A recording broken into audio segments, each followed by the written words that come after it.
Our top story tonight, the White House is reviewing a 4-page memo sent by Intelligence Committee Chairman Devin Nunes.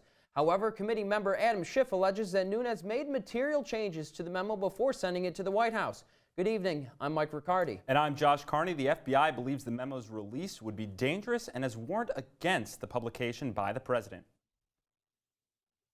Republican House Intelligence Committee Chairman Devin Nunes has been accused of secretly altering the FBI memo by Democratic Representative Adam Schiff.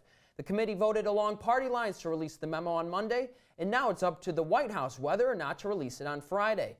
The memo is believed to accuse the FBI and the Department of Justice of improperly using a secret surveillance program to target Trump's campaign in 2016. The revelations are expected to throw a shadow across the Russia probe and expose alleged anti-Trump bias in the FBI. Democratic Representative Adam Schiff claims Devin Nunes added changes to the memo that were not approved of by the committee shortly before it was sent to the White House.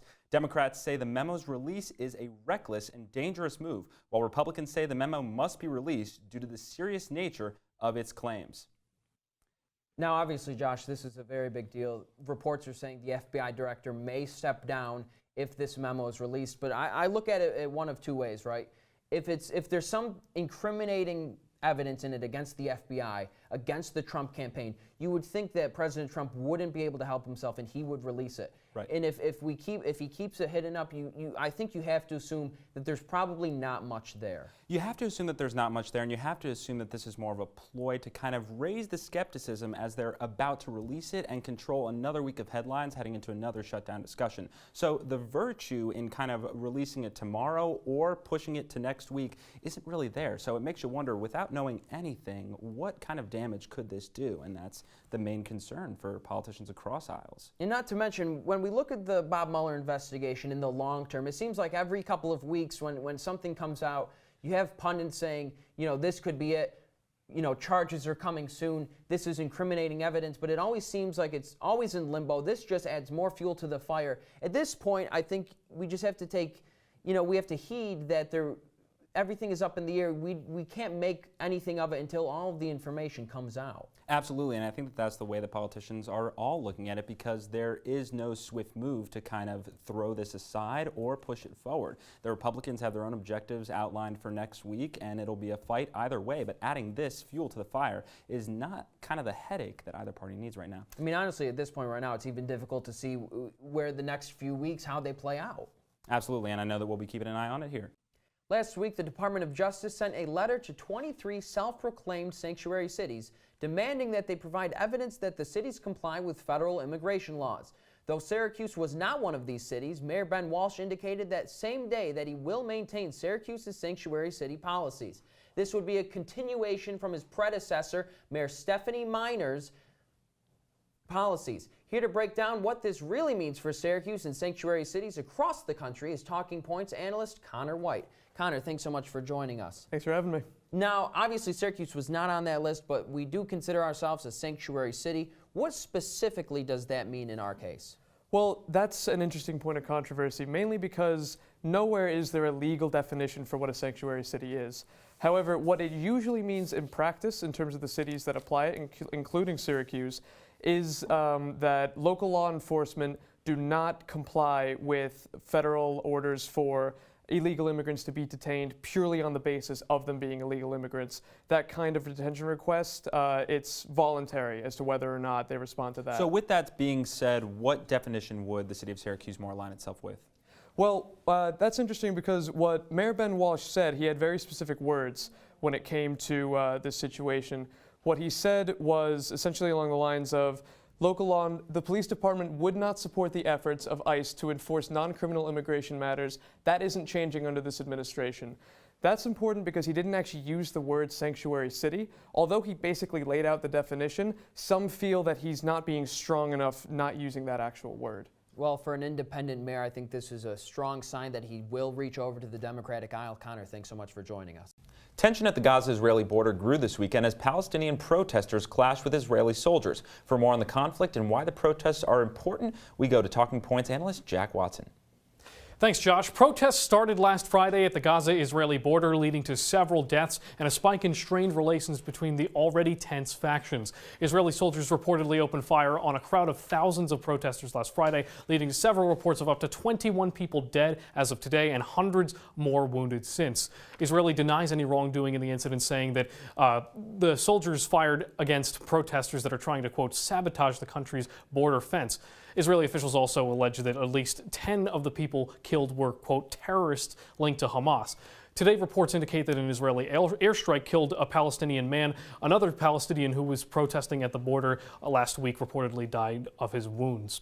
Now, the protesters had planned a 6-week-long protest. They wanted to allow the Palestinians who originally lived in this area, all the surrounding areas in Israel that were originally appropriated in the late 1940s, because of following the Nazi Holocaust. World leaders at the time saw it necessary to create a Jewish state in this area, leading to several hundreds of thousands of Palestinians being displaced, and the land has been disputed by Palestinians ever since. The protest organizers are saying that the protest will continue until May 15th, which is the 70th anniversary of Israel's creation. The protests spawned heated rhetoric from heads of state in the region as Turkish leader Tayyip Erdogan claimed Israel's prime minister was, quote, a terrorist for his country's actions toward the protesters. Netanyahu replied by accusing Turkey of bombing civilians in its foreign actions. More protests are expected in the fallout of Friday's deaths, which was Gaza's most violent day since the border war in 2014. Hello and welcome to Slocum Hall at Syracuse University, where a panel on IED1's fate just wrapped up. The panel discussed the architectural implications of IED1 and also the public policy implications. I'm now joined by Mayor Ben Walsh of Syracuse to discuss further what was discussed at the panel and the fate of IED1. We talked a lot about the community grid option. I know that's what you're in favor of. And you know, a lot of talk about the community grid is how it benefits the south side, the west side. But have you ever thought about, you know, the effects that gentrification might have? Is that something that goes into consideration with the community grid? And if so, ways to, you know, mitigate the negative effects gentrification might cause by, you know, implementing the community grid? Yeah, I think you're right on the money. We are excited about the development opportunities that can come from the community grid option. There's a lot of development already happening downtown and on University Hill, and what divides those two neighborhoods is 81. But to your point, left unchecked, I think what we would see is market forces come in, and there would be development, but we wouldn't be maximizing the opportunity to ensure that development is inclusive. So we've been working very closely with our partners at Syracuse Housing Authority, other neighborhood organizations, to make sure that we are intentional about how we develop and not going with the notion that any development is good development. Focusing on things like mixed income, mixed use, and really knitting the fabric of the city back together in an inclusive, equitable way. That's the goal, and that's something we're very much focused on. Right. And regardless of, you know, whether it is the community grid option, the viaduct option, or even the tunnel, which seems to be mostly off the table, it is $1.3 billion, $1.7 billion. It's a lot of money. And even though nothing has been set in stone yet, have you been talking with Senator Schumer and Governor Cuomo and have any sense of how much state funding and federal funding from Schumer's end this project can get? Yeah, so what we know is that the elevated viaduct has come to the end of its useful life. New York State Department of Transportation has confirmed that, and that's really what prompted this entire process. So we know something has to happen. And so from a budgeting standpoint, the state and the federal government have to plan for the construction. Now, under the current guidelines, the share is typically 80% federal funds, 20% local share. But with the changes in the federal government, we don't know that that's going to continue to be the case. So funding absolutely is part of the conversation.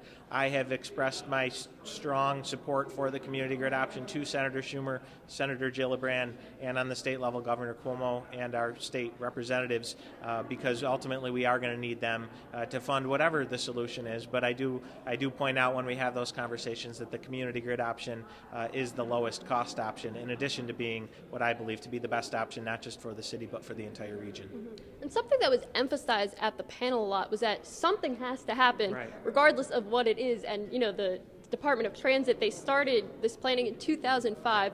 When do you think the next step will happen? What will that next step be, and what's the timeline for this getting finished? Yeah, the time frame is, it's been hard to pin down, but what we know now with the state's most recent decision to include the tunnel option in the draft environmental impact statement, they have said it's going to be at least a year before the DEIS is released. So we have that as kind of our next benchmark, and then from the DEIS there will be a public comment period before the final environmental impact statement is released. So we're still at least a couple years away, but as we discussed tonight, I think we're all anxious to get beyond the decision of what to do and to our earlier point, really start to focus on how we do it, because that's what's really going to have the lasting impact on the region. And I want to close on, like you said, lasting impact. It was brought up. This is really a once-in-a-generation opportunity that we have here to change Syracuse and the greater central New York area. What does the future of Syracuse mean to you once these changes are completed and underway? Well, when we look at the impact that the elevated viaduct has had on the city, back when it started construction in the 1950s and 60s, that impact has been lasting and has it is reflected in the way in which the city has grown. So we are mindful of the fact that whatever decision is made is going to have an equally lasting impact. So, I, as mayor, my goal is to build a vibrant city that supports inclusive, equitable development, that helps everyone seek opportunity and rise up as the city rises up. So I see this, again, as you put it, a once-in-a-lifetime opportunity to really change the trajectory of the city, and I want to make sure that we maximize this opportunity, not just in the short term, but in the long term, in terms of giving people opportunity to grow business, to grow their families, and I think it's right there for the taking, and now we just need to come together and make it happen. Well, we'll certainly be following this story for years to come, I'm sure. Mayor Ben Walsh, thank you so much. Thank you.